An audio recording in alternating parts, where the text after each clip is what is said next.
अस्सलामुअलैकुम वरहमतुल्लाहि वबरकातुहू। क्या आप जानते हैं कि 10वीं मुहर्रम की क्या खुसूसियात हैं? 10वीं मुहर्रम में हज़रत आदम अलैहिस्सलाम की तौबा कबूल हुई। 10वीं मुहर्रम में हज़रत इदरीस अलैहिस्सलाम को दरजात आलिया नसीब हुए। 10वीं मुहर्रम में हज़रत नूह अलैहिस्सलाम की कश्ती जूदी पहाड़ उतरी। हज़रत इब्राहीम अलैहिस्सलाम को खलील का मनसब अता हुआ।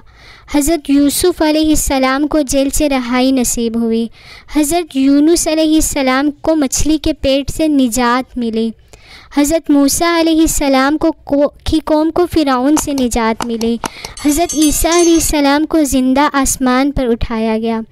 हज़रत हुसैन रज़ियल्लाहु ताला अन्हु को शहादत नसीब हुई और इस तारीख़ को क़यामत वाक़ई होगी। कमेंट में ज़रूर बताइएगा कि आपको मुहर्रमुल हराम की सबसे अच्छी कौन सी खुसूसियत लगी, और अगर वीडियो अच्छी लगी हो तो इस मालूमात को दूसरों तक भी पहुँचाइए।